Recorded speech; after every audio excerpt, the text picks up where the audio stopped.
And a good score. A young man who took a few knocks in the first half, but it hasn't knocked the stuffing out of him, because there's the equalising point.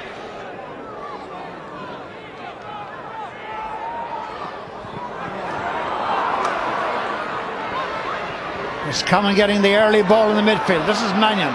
He's had one shot at goal, which was awry. He's had a second shot at goal, and that one is better.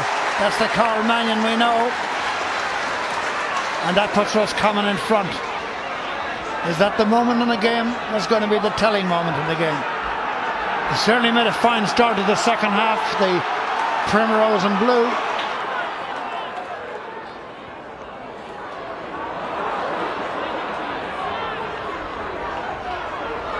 Thomas Byrne.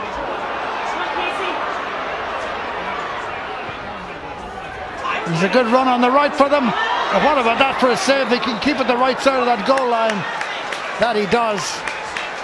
What about that for a piece of goalkeeping?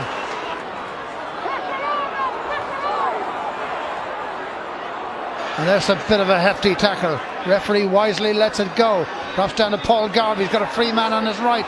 Can't feed the free man who's Sean Purcell. And away come Leitrim.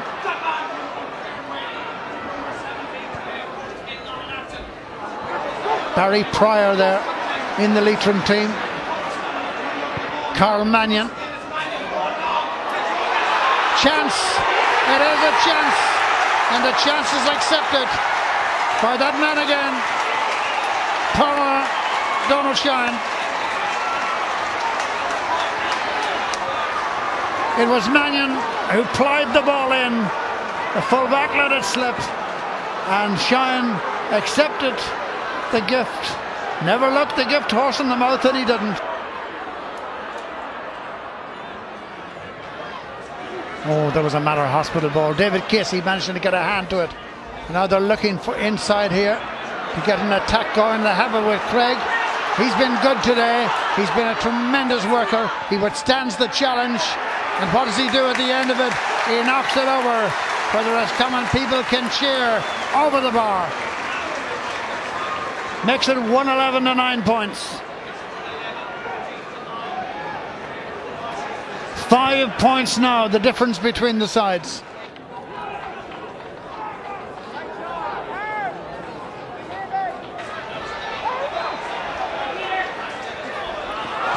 Oh, that's unquestionably a foul. I thought he hit him with his shoulder coming out. Now, undoubtedly there'll be a card. And it's a card for Thomas Byrne. Wherever the spirit of Leitrim has called for it now. This is their fullback, John McKeown, the captain of the team. Starting another attack, lobbing it in around the goal.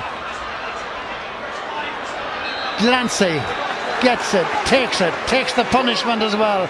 Doesn't mouth about it, just gets up and gets on with the game. Jersey was pulled, shoulder was pulled, he's all pulled.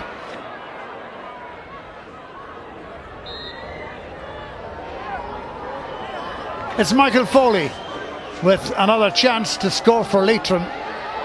Something he's got very, very used to in Dr. Hyde Park today. 8 he has scored.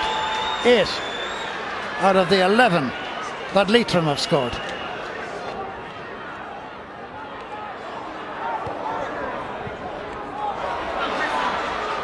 And here's Sean Purcell. And a good looking chance here for Roscommon, which is taken with a lot of aplomb there by John Rogers. And for general all-round play and good inventiveness today, has deserved the score. Team number 28, Kevin Higgins, will replace number 30, John Rogers.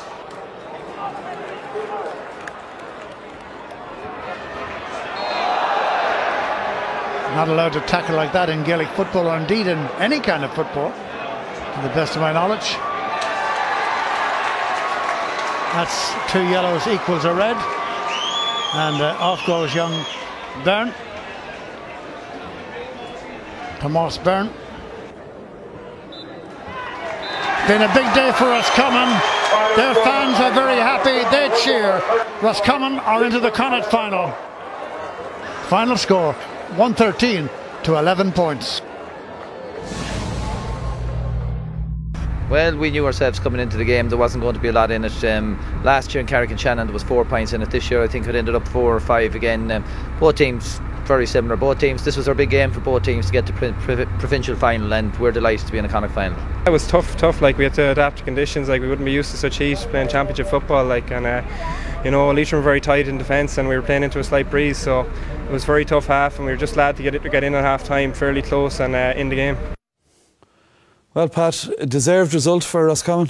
Yes, no doubt about it. Do you remember the innocent old days long ago when Dave had a dream about an Ireland of comely maidens dancing at the crossroads, which wasn't a bad idea. Well, where are you going with this? Oh, well, this was a throwback to the innocent days of Gaelic football. Do you know, teams weren't over obsessed with tactics. There was no negativity. There was no sweepers. There was no blanket. This was two teams playing football and trying to win the game by trying to outscore the other. It was, in terms of sporting entertainment, better than at least 80% of the matches I've seen in this year's World Cup, and that's probably being generous.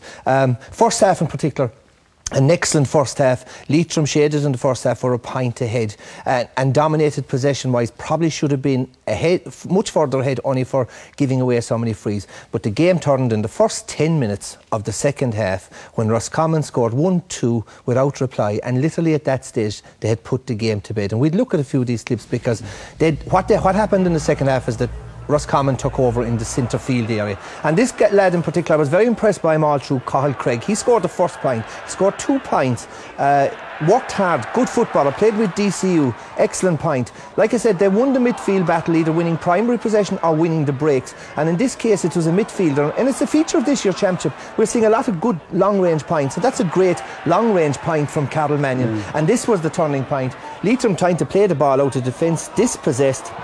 A long direct ball from Carol Mannion and a goal from Donal O'Grady. Now, you'll have to blame the defender, John McKeown, the fullback, who was goal side. Great finish by Shine, put it low under the goalie's body, and like I said, that was the difference. If there's a lesson there, direct football into the danger area. We've seen it with Dunne here, we've seen it into Sean Kavanagh yesterday, we've seen it in lout matches. It's the secret to success. But a very enjoyable game, and can I also say 12,000 people at the game. That's half the population of Leitrim, and they got great value and a very enjoyable and entertaining game.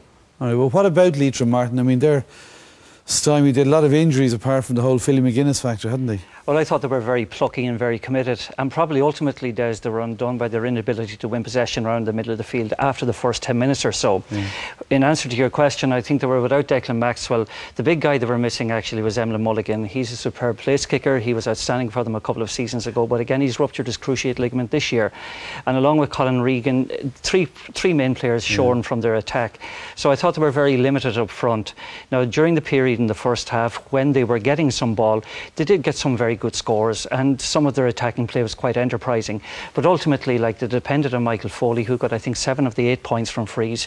I think David O'Connor got a point as well from centre half forward, and the other guy, I think James Glancy, might have got 1. But I just thought maybe that they were somewhat limited in getting scores, and it was a pity. Let's have a look. Yeah.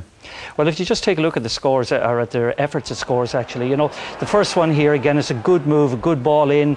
It's one in the inside, I think, by Glancy, and again, overlapping there, I think it's the wing forward, Michael Foley gets it.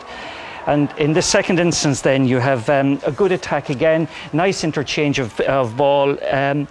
Just onto the end of it, I think this time is the overlapping wing back, the number 5 James Glancy, and he scores this time, not to be confused with the number 14 who scored a point as well. But I thought in the second half they had a couple of opportunities. It took a good bit of inspired goalkeeping here by Jeffrey Claffey to keep this ball out, and Ray Mulvey went on the attack that time, but that typified Leitrim insofar as that a lot of their attacks were individually based. It wasn't as a consequence of good team play. And if you watch this one here, he takes on the defence, shows great courage. It's just a crying shame that the actual execution didn't match the run that he made, actually.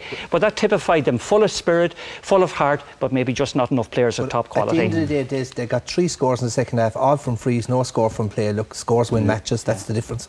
All right, well done to Roscommon, then through to a Connacht final. Well, time now to look back at last night's action, and our first stop is Tullamore for the Leinster replay between Meath and Laois. The action is described by Ger Loughnane.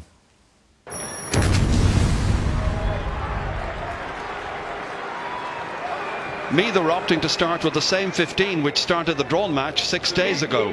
Fitness concerns about Seamus Kenny and Graham Riley have cleared up and both start. Missing, however, is the team captain Nigel Crawford. He's out with a back injury and Brian Mead is once again his replacement. The Laois management named the same starting lineup in today's match programme. However, as expected, there are changes. Into the forward line come John O'Loughlane and MJ Tierney, with Billy Sheehan and Paul Cahill